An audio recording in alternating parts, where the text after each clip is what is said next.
Hello YouTube. Okay, so this is the second part of this big gigantic drawing I did for Techstomper, which is the guy on the left. But yeah, I just wanted to show you guys the second part, and this is basically character construction. I went about doing the construction for these characters, basically, yeah, from scratch. So like usual, just drawing the basic shapes and then refining them. And I really recommend that method because it really makes the process a whole lot easier. Because I know when I started drawing, I tried constructing everything at once, basically just starting from the top and just drawing everything, and that doesn't work. You start out with the basics and then draw some guides, maybe like a middle line for the face, and do the rest. But you definitely don't just start and draw everything, because then your proportions will be incorrect. So yeah, just practice. Practice makes perfect.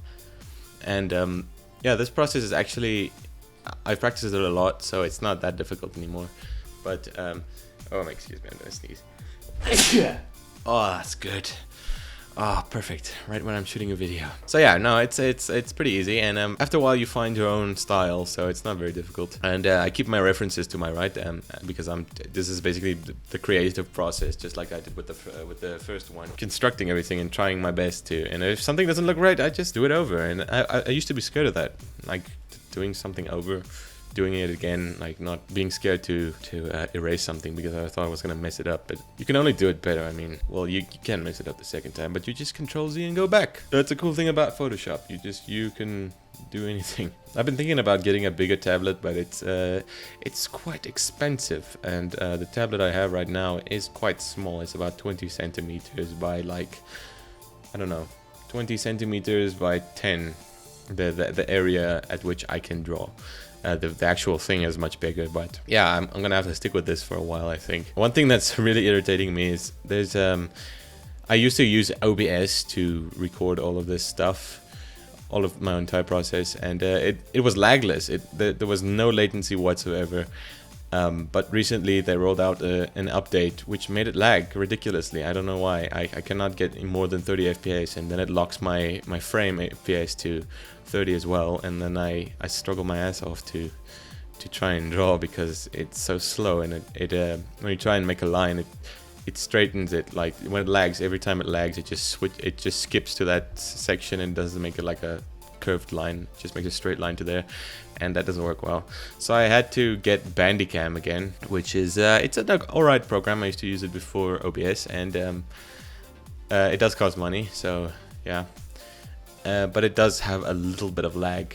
Less lag than OBS has now, but it has a slight lag on it, and just enough to notice it, and it slows my process down a little bit.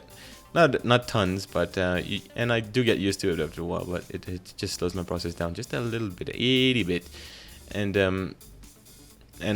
like with this drawing, it took me 15 hours, and I'm sure like one of those hours is just because of the latency. But this drawing came out really well, and as you can see here, I'm using Clip Studio again for the line work, and I really recommend Clip Studio.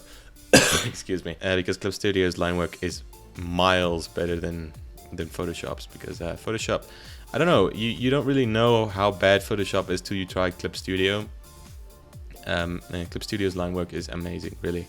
And there's lots of other tons of stuff in there you can use for textures and doing, like, I don't know, they have like these flower patterns you can use for like backgrounds and stuff that involve stuff like that. I know they have like bricks and stuff. Like you can basically swipe and create an entire wall. It's pretty cool. And you can actually color in this, but not as good as Photoshop. So that's why I use both programs. I wasn't prepared to give up Photoshop completely.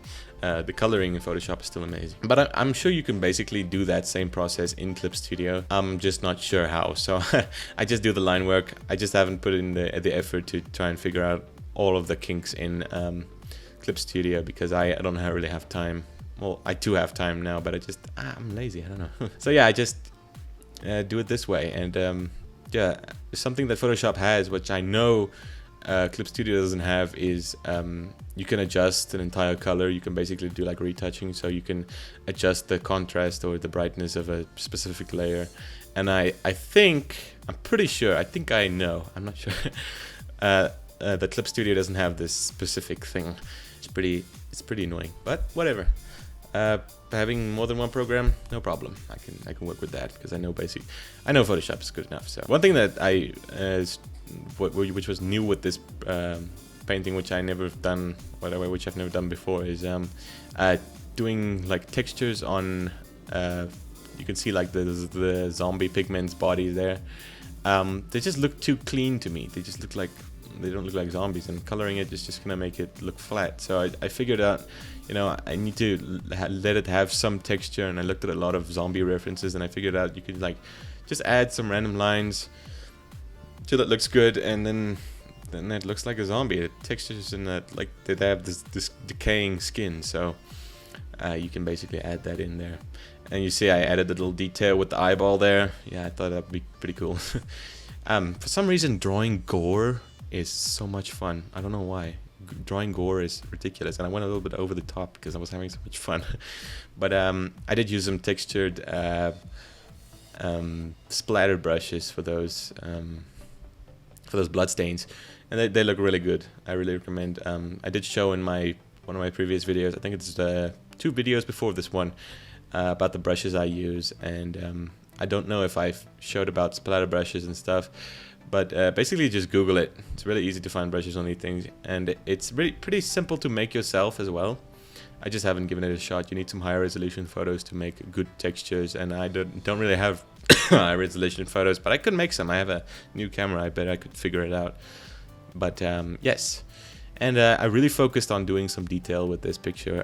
Usually I don't put enough lines, and when I finished most of the lines, I went back and did some minor details, and it's really the details that make it for your picture. It really helps out, just to give some texture, or like texture, or like the way something might feel if you touch it. I don't know. It just your mind's your eyes feeling. I don't know how to put that into words, but yeah, you know, I bet you get the picture. Or you feel what I mean. You feeling me? Yeah. So I do more textures, like with the Techstomper, I drew, like, you can literally see his gums on the top half of his mouth, and it looks pretty good. I think it came out great. So yeah, and doing details with the coloring, basically doing just I believe they call it flatting in the beginning. I use the same method they use for coloring comics, putting down the flat colors and then masking those out, and then you can just go over it with an airbrush. But what I've recently been doing is I've been using the dodge and burn tool. This is that weird tool in Photoshop that no one ever uses, but it basically all it does is it uses the core color of something and it just lightens it, so you don't have to switch to a darker color. You can just go over it, and it basically takes that same color and just makes it darker or lighter, which helps with the whole coloring process, because it's so much easier than real life. I mean, in real life you actually have to mix the colors, and when you come back to a painting, you want to go on with it after like a long time. I mean, you do painting for one day, and then you come back the next day. You need to remix the colors, because you cannot leave the paint like that, because it will dry out. I figured this out with schools. I do painting in school, so you kind of have to finish it on the spot, because it's really difficult to get the same colors again. But with Photoshop, you could just use the eyedropper tool, or you could just use that a dodge tool, to just dodge and burn tool, to just lighten and darken certain places, and it makes it much easier. It saves you a bit of time for picking colors and stuff. I still have to pick the basic colors, but sometimes it doesn't work out, because sometimes the highlight algorithm for the dodge tool doesn't work that well, but for the most part it works out pretty well for like the basic colors and stuff. So yeah, and yeah, working on the textures of stuff, making sure to do some details on stuff like the pants and stuff, just putting some detail, making it look good. And overall, I think this is one of the biggest projects, if not the biggest project I've ever undertaken in terms of Minecraft picture, because took a lot of time with the background and stuff, and I don't think I've put this amount of effort into a background at all. And I might put something like this on my selfie at a high price, I think, because this was, yeah, The reason I worked so hard on this is he commissioned me long ago. Actually, it was right before my exams. So basically, like 3 days before my exams, I was studying, and I saw he sent me a commission, and I was like, there's no way I can do this right now because I'm in the middle of exams. So I had to break one of my rules, which is I'll finish it within a week of payment, and which I felt really bad about. So I really wanted to put it in effort and get some like some training. I don't know how to say it, like get myself back into the whole drawing thing, because I spent about a month or two not drawing at all, and I felt like I was gonna lose my skill and stuff, but I didn't. I kind of kept it, so it was pretty good. Which is, yeah, I don't know. It's one of those irrational fears. Oh, I might lose my talent. But that's the thing. It kind of sticks with you. It's muscle memory, and it all just came back to me. In fact, I did it a bit better than I usually do. Doing the extra work really helps you. If you push your limits, you do well. So, and I learned a lot of new stuff with this painting, especially with the whole background thing with the vanishing point filter. Really cool stuff. Really cool stuff. I'm gonna remember that because it's gonna come in handy with the whole Minecraft thing, everything being square and stuff. So yeah, pretty damn good painting, I think. And this time I did a thing where you can see it here with Techstomper as well. I do the matte, the mask for the background first, so I don't struggle with coloring outside the lines, and then it's easy because you can literally like put down a color, and when it goes over the lines, you just select the lower mask layer and just Control-Shift-I, and then you select everything else, and you just hit delete, and it just deletes everything else, which is awesome. It just makes the coloring process a whole lot easier. I remember at some point I had to, or I didn't know of a better way. I just colored it by hand, and it took a long time, which is ridiculous. It's stupid. Can't believe I took so long to figure it out. So yeah, I think it's great that I just learned so much and put in so much effort. I like putting in effort now. I just like spending more time with the details. There's no need to rush, and I actually never understood that. You can take your time, really, if you have time. And I got time, so I can take my time, which is nice. And it makes my stuff look really good. So I take my time with the details, and it looks damn good. So and I appreciate all of the support. So I'm glad you guys didn't leave when I was on my like 2-month leave. So yeah, because I was doing exams, it really irritates me. So yeah, I'm glad you guys stayed. Thanks for so much for the support and the positive comments. I really appreciate your positive comments. It really means the world to me, really. And I saw my commissions are rolling back up again, so it's doing pretty well. And there's a lot of videos coming out the next month or so, and we're gonna be doing pretty well because I have pretty much the whole December and the beginning of January off because I'm in South Africa, and here we have holidays this time of year. So probably in Europe as well. I don't know.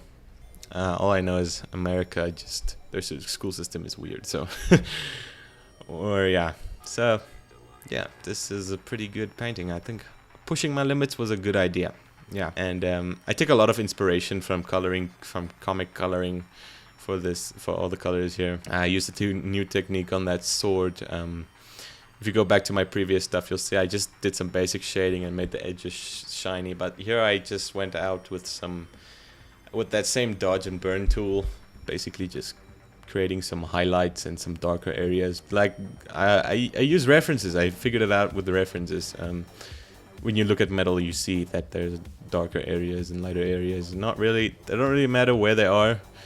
It doesn't really. Yeah, it always looks like metal if you do it like that. And then I just highlight the edges, and then it looks pretty good. Focusing on the gore and stuff. I don't know. I had so much fun with the gore. It was difficult for me to like put it off until the end because you actually need to do the effects on the end so you can just fix the color and stuff. Yeah. Other than that, a lot of fun. Put some blood splatter. It's the little details that really make a painting look good.